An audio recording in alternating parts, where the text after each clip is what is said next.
Y Juan Pablo Lucumilla está con nosotros para hablar de cifras y números. Bienvenido como siempre, Juanpa. Un placer acompañarlos aquí en la mesa de trabajo. Para nosotros también, y vamos a empezar esta crónica económica en América Latina para hablar del acuerdo que fue logrado de cooperación y que firmaron empresas estatales las más grandes de Brasil y de México. Y es que también hablamos de las dos principales economías de la región, justamente porque es una firma de un acuerdo que firmaron ambas partes en Río de Janeiro con el objetivo de desarrollar proyectos conjuntos en exploración y producción de petróleo, especialmente en aguas profundas del Golfo de México. Se trata de un acuerdo que se espera dure 2 años y que permita a México acceder al conocimiento y tecnología de Brasil en proyectos de esta exploración de hidrocarburos justo ahí, en el Golfo de México, y sucede mientras el gobierno de la presidenta Claudia Sheinbaum intenta reducir esa dependencia en temas energéticos que tiene con Estados Unidos. El director de Petroleros Mexicanos celebró el acuerdo desde Río de Janeiro de la siguiente manera. Abre oportunidades de cooperación para beneficio de las empresas, de los países y de sus pueblos.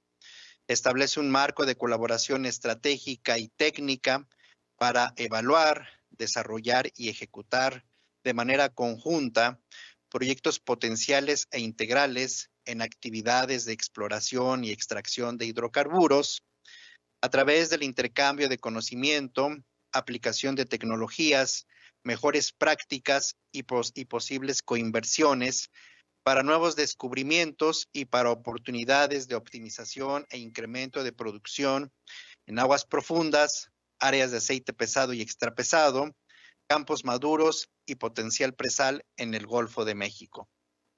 Bien, para llegar a este punto que escuchábamos, el presidente izquierdista brasileño Luis Ignacio Lula da Silva tomó la iniciativa de hablar con su homóloga mexicana para facilitar el acercamiento de lo que serían las dos empresas estatales más grandes de América Latina, como lo estabas mencionando hace minutos, y todo en aras de aprovechar esta región del Golfo de México, que recordemos es una región que Estados Unidos ha explotado con fuerza en aguas profundas.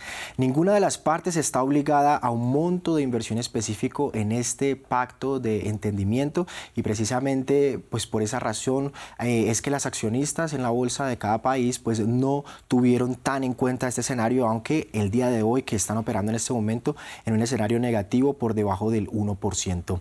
Y aunque los mandatarios de ambos lados son defensores férreos del medio ambiente, tener un panorama de seguridad energética para sus países primó más que cualquier otro asunto. Escuchamos hace minutos la perspectiva mexicana y de este acuerdo, y ahora nos desplazamos a Río de Janeiro para tener más informaciones de nuestra corresponsal en Brasil. La brasileña Petrobras y la mexicana Pemex han firmado un memorando de colaboración estratégica en Río de Janeiro para la producción y la extracción de petróleo y gas. Es un acuerdo que inicialmente tendrá una vigencia de 2 años, que pueden ser prorrogados y que prevé eventualmente el intercambio de tecnología. Brasil está especialmente interesado en extraer petróleo en el Golfo de México y también en la optimización de los llamados campos maduros, aquellos que con el paso del tiempo alcanzaron el pico de extracción y empiezan un declive natural. También tiene el ojo puesto en la refinería y en la producción de fertilizantes. Por el lado mexicano, lo más interesante es la gran experiencia que tiene Brasil con las operaciones offshore y especialmente la extracción de petróleo en aguas muy profundas, como hemos visto en Santos, en el estado de San Paulo, con la extracción del presal. Este anuncio se produce pocas semanas después de que la presidenta de México, Sheinbaum, admitiera que está pensando en introducir en México el fracking, una técnica de fracturación hidráulica muy polémica por su gran impacto ambiental. Sheinbaum en su momento dijo que está pensando en aplicar nuevas tecnologías para reducir el uso de agua y también usando compuestos químicos biodegradables, pero no dio muchos detalles. Por su parte, Brasil también enfrenta polémicas por su intención de extraer petróleo en el foz del Amazonas, aquí en Brasil, en la Amazonia brasileña.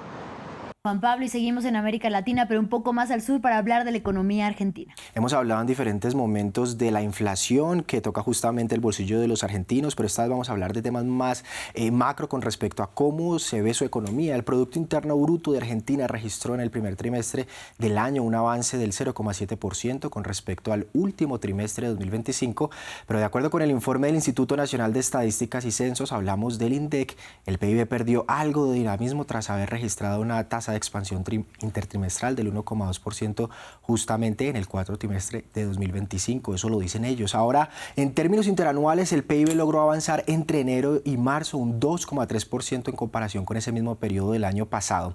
Ahora bien, los primeros 3 meses del año, los diversos sectores económicos de Argentina operaron con una inflación que, aunque ha mermado, sigue siendo alta, y los sectores que podemos destacar que ayudaron a este crecimiento económico que vemos justamente en este gráfico, pues fueron el de la agricultura y el de minería y hidrocarburos, que avanzaron entre un 12% en promedio cada uno, pero el sector de la industria retrocedió 1,7% y el del comercio un 0,3%. Ayer estos datos hicieron parte de las consideraciones de los inversores en la bolsa, y hay que decir que el día de hoy, a esta hora, siguen todavía operando en terreno negativo con un 3,3%.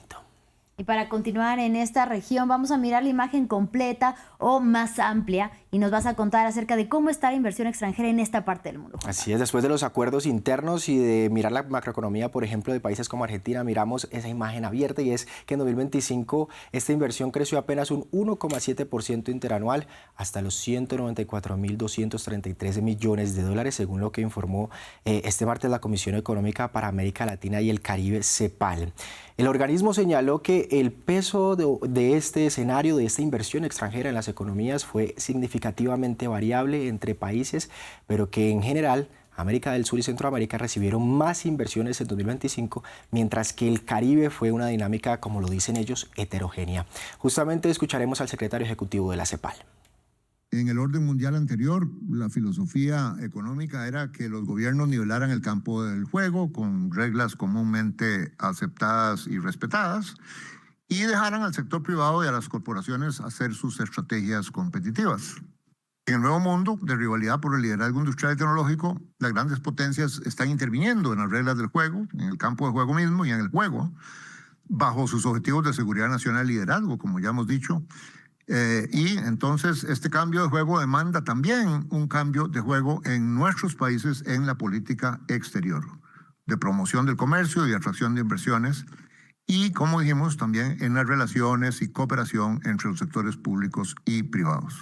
Juan Pablo, vamos a brincar el charco y vamos en específico a Francia, porque una ola de calor está aquejando en toda Europa y el sector laboral no es ajeno precisamente en el país galo. Cruzamos el Atlántico porque las temperaturas volvieron a subir en toda Europa el miércoles, mientras una ola de calor récord dejó decenas de miles de personas sin electricidad y aumentó las ventas de aires acondicionados en un continente utilizando y mal equipado para soportar el calor abrasador. Este mapa de Météo France muestra el pronóstico para mañana jueves 25 de junio con amplias zonas, con una alerta de vigilancia absoluta, sobre todo en el norte de Francia.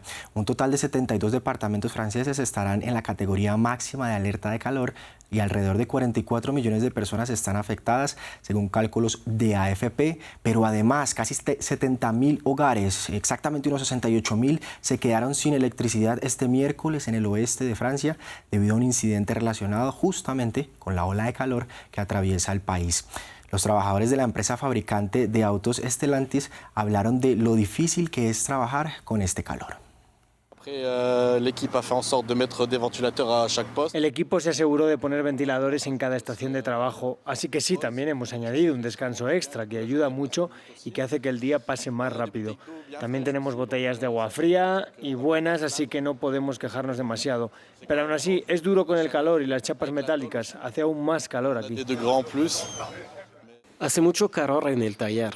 Como es un edificio antiguo hecho enteramente de chatarra, incluso los bomberos tienen que enfriar el tejado con manguera.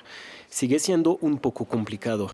Juan Pablo, estos trabajadores que escuchábamos trabajan en talleres, pero deben de haber otros cientos o miles que trabajan literalmente bajo el sol. Como por ejemplo el sector de la construcción, en donde lo que hacen es que buscan las mejores horas del día, justamente en las que haya menos calor, para poder aprovechar esos momentos de trabajo, y en los momentos que hace más calor pues poder hacer unas pausas. Eso ya empieza a tener cambios, por ejemplo, en la ejecución de cómo trabajan en el día, y ya empiezan a hacer solicitudes con respecto a las horas de trabajo todos los días. Vamos a escuchar también a trabajadores de este sector en Francia. La mecanización de cargas pesadas significa que cuando tienen cosas pesadas que mover, evitamos que 2 personas las levanten. Preferimos usar maquinaria o hacerlo cuando hace frío, evitar hacerlo cuando empieza a salir el sol.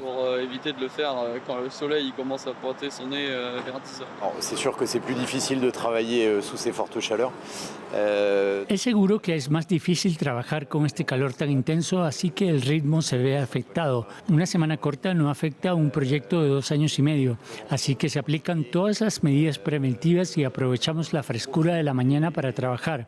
Así que tenemos horarios escalonados.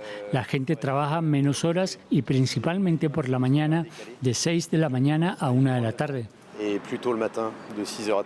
Y para finalizar, vamos a revisar los precios internacionales del petróleo que llegaron a niveles mínimos después del inicio de los ataques contra Irán el 28 de febrero. Siguen su caída a la baja con todas las noticias que se mueven en torno a este conflicto en Medio Oriente, y los precios internacionales del petróleo, como decíamos, siguieron bajando al incrementarse el tráfico marítimo a través del estrecho de Hormuz, con el crudo Brent cayendo por debajo de los $75 por barril por primera vez desde el inicio de la guerra. Vemos entonces que están en un $74,16 el barril, cayendo un 3,7% hasta ahora, mientras que la referencia estadounidense, el WTI, también cae un 3,5%, cercana a los $69 por barril. Son niveles, como decíamos, que no se veían desde ese 28 de febrero. Y de hecho se puede ver en el siguiente video de Marine Traffic, que es el servicio de seguimiento de barco número 1 en el mundo, la diferencia de buques que pasan justamente por la zona. Es evidente entonces con las fechas de alrededor de, por ejemplo, el 12 a 14 de junio, cuando el tráfico todavía era menor, y ahora del 19 al 21 de junio, en donde el tráfico o el número de buques empieza a aumentar. Diferentes agencias, por ejemplo, como Kepler, han mencionado de que en un promedio de 39 buques se están cruzando diariamente, cuando a inicios, por ejemplo, de junio cruzaban entre 12 a 15. Y también hay que mencionar que la Organización Marítima Internacional de la ONU ya inició la evacuación de más de 11.000 marineros varados en el Golfo. Dice que el objetivo es sacar las embarcaciones de manera segura lo antes posible, porque los marineros ya han soportado muchas dificultades en ese paso marítimo. Y también esta noticia es la que abona a toda la caída de los precios del petróleo. Escuchemos.